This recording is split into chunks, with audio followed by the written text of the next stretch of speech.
வசிட்டரின் வாக்கு மன்னனை மகிழ்வித்தது. வணக்கம் நண்பர்களே. ஒரு மன்னனுக்கு மிகப்பெரிய செல்வம் எது? மண்தானா, படைத்தானா? இல்லவே இல்லை. தன்னோட குலத்தை, தன்னோட பாரம்பரியத்தை தாங்கி பிடிக்கப் போகிற வாரிசுதான் ஒரு மன்னனுக்கு மிக முக்கியமான செல்வம். அந்த செல்வம் இல்லாம தசரத சக்கரவர்த்தி எப்படி வருந்திக் கொண்டிருந்தார் என்பதை நாம் பார்த்தோம். புத்திர பேரு இல்லைங்கிற கவலை அப்படியே அவர் நெஞ்சை பிழிஞ்சுக்கிட்டு இருந்தது. அந்த நேரத்துல தான் அந்த மகத்தான ஞானி வசிஷ்ட மாமுனிவர் வராரு. வந்து, மன்னா, கலங்காதே, ஈரேழு உலகத்தையும் தாங்கி பிடிக்கப் போகிற பிள்ளைகளை பெற ஒரு வேள்வி இருக்கு. அதை செஞ்சா உன்னோட மனக்கவலை தீரும் அப்படின்னு சொன்னாரு. அந்த ஒரு வார்த்தை ஒரு நம்பிக்கையின் கீற்று. அது அந்த மன்னனுக்குள்ளே என்ன மாற்றத்தை உருவாக்குச்சு? வாங்க கம்பன் பாட்டுக்குள்ளே போவோம்.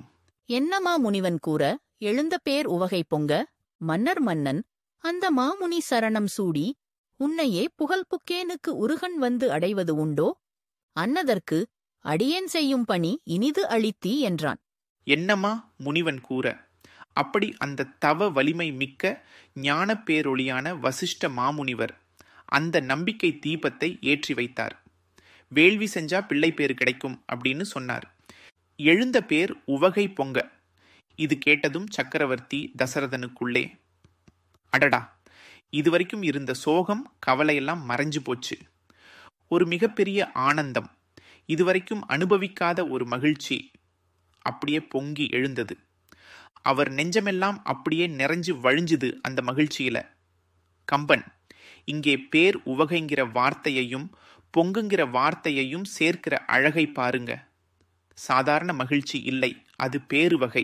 அது சாதாரணமா வெளிவரலை, பொங்கி வழியுது. மன்னர் மன்னன் அந்த மாமுனி சரணம் சூடி. சும்மா இல்ல, அத்தனை பேரையும் ஆள்கிற மன்னர்களுக்கெல்லாம் மன்னனான தசரதன் அந்த ஞானி முன்னாடி என்ன பண்றார் தெரியுமா? எழுந்து நிற்கிறார். அந்த பெரிய முனிவரோட பாதங்களை வணங்குறார். சும்மா வணங்குறது இல்ல, சரணம் சூடி அப்படின்னு சொல்றார் கம்பன். அதாவது அவரோட பாதங்களை தன்னோட தலைக்கு அணியாக கிரீடமாக தாங்கிக்கிட்டார். தன்னோட எல்லா பெருமைகளையும் மறந்து அந்த ஞானிக்கு முன்னாடி தன்னை முழுமையா சரணடைஞ்சார். என்ன ஒரு காட்சி! ராஜ கம்பீரமெல்லாம் அடங்கி பக்தி பணிவு அங்கே மேலோங்குது. உன்னையே புகழ் புக்கேனுக்கு உருகன் வந்து அடைவது உண்டோ? இப்படி அந்த பாதங்களை தொட்டு வணங்கிக்கிட்டே கேட்கிறார். சுவாமி, உங்களையே புகழா அடைஞ்சிட்டேனே, உங்களையே சரணடைஞ்சிட்டேனே, அப்புறம் எனக்கு ஏதாவது துன்பம் வந்து சேருமா? கவலை என்னை அணுகுமா? அணுகவே அணுகாது அப்படின்னு சொல்றாரு. இது ஒரு கேள்வி மாதிரி இருந்தாலும் இது கேள்வி இல்லை, இது ஒரு அழுத்தமான நம்பிக்கை. உங்க பாதுகாப்புல நான் வந்துட்டேன், இனி எனக்கு கவலையே இல்லை அப்படின்னு குரு மேல வச்சிருக்க நம்பிக்கையை வெளிப்படுத்துறாரு. என்ன ஒரு குரு பக்தி, என்ன ஒரு சரணாகதி தத்துவம்! அன்னதற்கு அடியேன் செய்யும் பணி இனிது அளித்தி என்றான். அப்படிப்பட்ட அந்த வேள்வியை, எனக்கு புதல்வர்களை தரப்போகிற அந்த பெருமையான வேள்வியை செய்வதற்கு அடியேன், இந்த அடியவனாகிய நான் என்ன பணிவிடை செய்யணும், என்ன கைங்கரியம் செய்யணும், அதை எனக்கு அழகாக இனிமையாக கட்டளையிடுங்கள் அப்படின்னு கேட்கிறார். இங்கே அடியேன்னு தன்னை குறிப்பிட்டுக் கொள்றதில் தான் அந்த பணிவு வெளிப்படுது.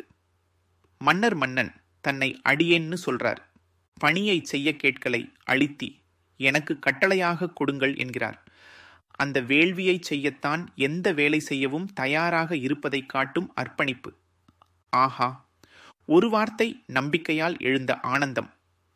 அந்த ஆனந்தம் குருவின் பாதத்தில் சரணாகதியாய் மாறிய அழகு. சரணாகதி இனி எனக்கு கவலையே இல்லைங்கிற உறுதியா மாறிய விதம். அப்புறம் அந்த நம்பிக்கை செயலாவதற்கு நான் என்ன செய்யணும்னு கேட்டு நிற்கும் பணிவு. நம் கவலைகள் தீர நம்பிக்கையான ஒருவரின் சொல்லை கேட்டு முழு நம்பிக்கையுடன் சரணடைந்து அப்புறம் அதை செயலாக்க நாம் என்ன செய்ய வேண்டும் என்று பணிவுடன் கேட்டு செயல்பட தயாராகும் போதுதான் காரியங்கள் சித்தியாகும் என்பதை இந்த பாடல் நமக்கு உணர்த்துகிறது. இனி அடுத்த பாடலில் வசிட்டர் அந்த யாகத்திற்காக யாருடைய துணையை நாடப் போகிறார் என்பதை பற்றி பார்ப்போம்.